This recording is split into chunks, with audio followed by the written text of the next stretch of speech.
The History of English in 10 minutes. Chapter 1. Anglo-Saxon, or Whatever Happened to the Jutes.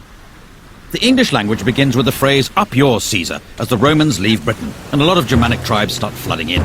Tribes such as the Angles and the Saxons, who together gave us the term Anglo-Saxon, and the Jutes, who didn't. The Romans left some very straight roads behind, but not much of their Latin language. The Anglo-Saxon vocab was much more useful, as it was mainly words for simple everyday things like house, woman, loaf, and werewolf. 4 of our days of the week were named in honour of Anglo-Saxon gods. They didn't bother with Saturday, Sunday and Monday, as they'd all gone off for a long weekend. While they were away, Christian missionaries stole in, bringing with them leaflets about jumble sales and more Latin. Christianity was a hit with the locals and made them much happy to take on funky new words from Latin like martyr, bishop and font. Along came the Vikings, with their action man words like drag, ransack, thrust and die. They may have raped and pillaged, but they were also into give and take, 2 of around 2,000 words they gave English, as well as the phrase, "Watch out for that man with the enormous axe." The History of English in 10 minutes. Chapter 2. The Norman Conquest, or Excuse My English. 1066. True to his name, William the Conqueror invades England, bringing new concepts from across the Channel like the French language, the Doomsday Book, and the duty-free Gauloise multipack. French was de rigueur for all official business, with words like judge, jury, evidence and justice coming in and giving John Grisham's career a kickstart.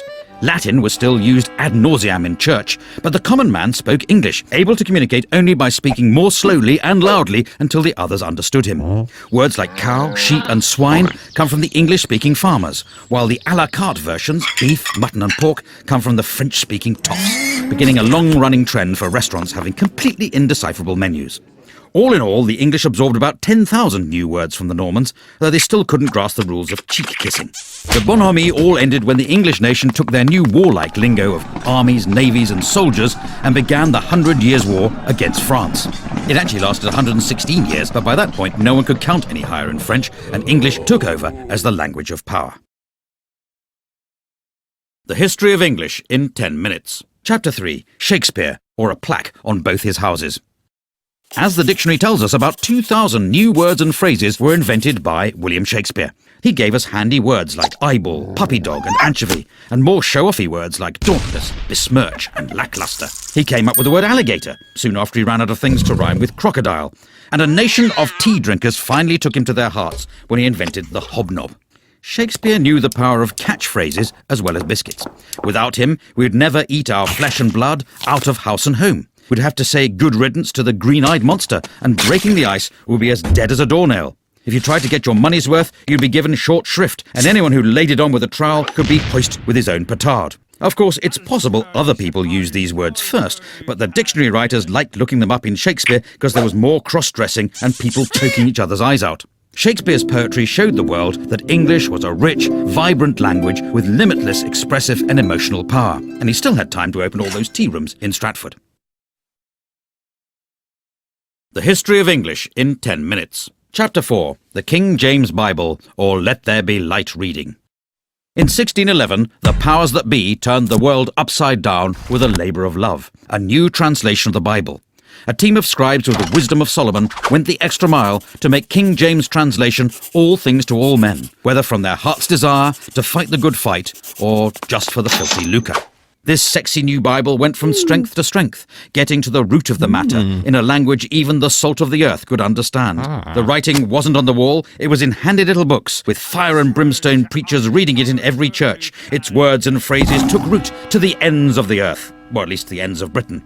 The King James Bible is the book that taught us that a leopard can't change its spots, that a bird in the hand is worth 2 in the bush, that a wolf in sheep's clothing is harder to spot than you would imagine, and how annoying it is to have a fly in your ointment. In fact, just as Jonathan begat Meribal, and Meribal begat Micah, the King James Bible begat a whole glossary of metaphor and morality that still shapes the way English is spoken today.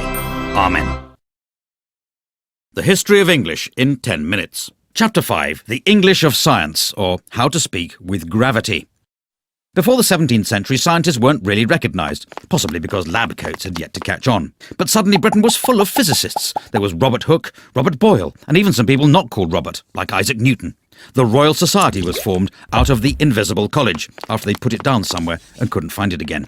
At first they worked in Latin. After sitting through Newton's story about the pomum falling to the terra from the arbor for the umpteenth time, the bright sparks realised they all spoke English, and they could transform our understanding of the universe much quicker by talking in their own language.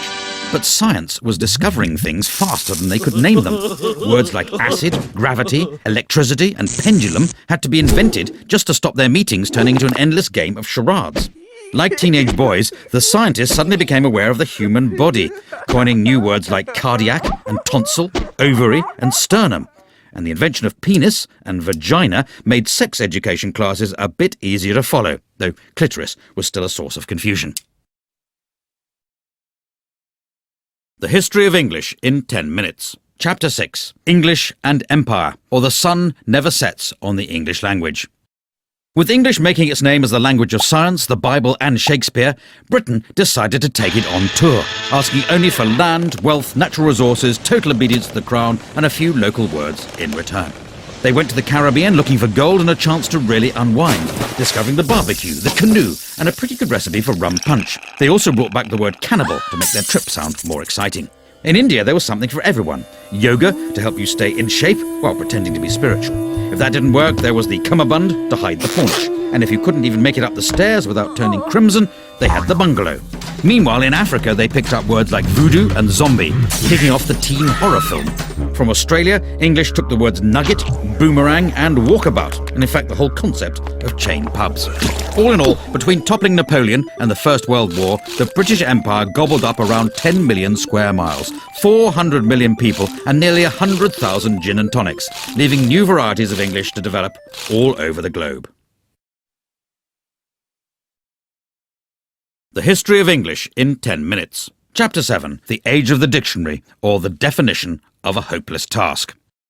With English expanding in all directions, along came a new breed of men called lexicographers, who wanted to put an end to this anarchy, a word they defined as what happens when people spell words slightly differently from each other. One of the greatest was Dr. Johnson, whose Dictionary of the English Language took him 9 years to write. It was 18 inches tall and contained 42,773 entries, meaning that even if you couldn't read, it was still pretty useful if you wanted to reach a high shelf. For the first time, when people were calling you a pickle herring, a jobbernowl, or a fopdoodle, you could understand exactly what they meant, and you'd have the consolation of knowing they were all using the standard spelling. Try as he might to stop them, words kept being invented, and in 1857 a new book was started that would become the Oxford English Dictionary. It took another 70 years to be finished after the first editor resigned to be an archbishop. The second died of TB, and the third was so boring that half his volunteers quit, and one of them ended up in an asylum.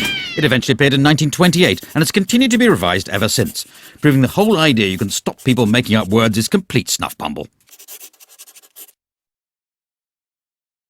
The History of English in 10 minutes. Chapter 8. American English, or not English, but somewhere in the ballpark. From the moment Brits first landed in America, they needed names for all the new plants and animals, so they borrowed words like raccoon, squash and moose from the Native Americans, as well as most of their territory. Waves of immigrants fed America's hunger for words. The Dutch came sharing coleslaw and cookies, probably as a result of their relaxed attitude to drugs. Later, the Germans arrived selling pretzels from delicatessens, and the Italians arrived with their pizza, their pasta and their mafia, just like Mama used to make. America spread a new language of capitalism, getting everyone worried about the break-even and the bottom line, whether they were blue chip or white collar. The commuter needed a whole new system of freeways, subways and parking lots, and quickly, before words like merger and downsizing could be invented. American English drifted back across the pond as Brits got the hang of their cool movies and their groovy jazz. There were even some old forgotten English words that lived on in America, so they carried on using fall, faucets, diapers and candy, while the Brits moved on to autumn, taps, nappies and NHS dental care. The History of English in 10 minutes. Chapter 9. Internet English, or Language Reverts to Type. In 1972, the first email was sent. Soon the internet arrived, a free global space to share information, ideas, and amusing pictures of cats. Before the internet, English changed through people speaking it, but the net brought typing back into fashion and hundreds of cases of repetitive strain injury. Nobody had ever had to download anything before, let alone use a toolbar, and the only time someone set up a firewall, it ended with a massive insurance claim and a huge pile of charred wallpaper. Conversations were getting shorter than the average attention span. Why bother writing a sentence when an abbreviation would do and leave you more time to blog, poke and reboot when your hard drive crashed? in my humble opinion, became IMHO. By the way, became BTW, and if we're honest, that life-threatening accident was pretty hilarious, simply became fail. Some changes even passed into spoken English. For your information, people frequently ask questions like, how can LOL mean laugh out loud and lots of love? But if you're going to complain about that, then UG2BK. The History of English in 10 minutes. Chapter 10. Global English, or whose language is it anyway? In the 1500 years since the Romans left Britain, English has shown a unique ability to absorb, evolve, invade, and if we're honest, steal. After foreign settlers got it started, it grew into a fully fledged language all of its own, before leaving home and travelling the world, first via the high seas, then via the high-speed broadband connection, pilfering words from over 350 languages and establishing itself as a global institution. All this despite a written alphabet that bears no correlation to how it sounds and a system of spelling that even Dan Brown couldn't decipher. Right now, around 1.5 billion people speak English. Of these, about a quarter are native speakers, a quarter speak it as their second language, and half are able to ask for directions to a swimming pool. There's Hinglish, which is Hindi English, Chinglish, which is Chinese English, and Singlish, which is Singaporean English, and not that bit where they speak in musicals. So in conclusion, the language has got so little to do with England these days, it may well be time to stop calling it English. But if someone does think up a new name for it, it should probably be in Chinese.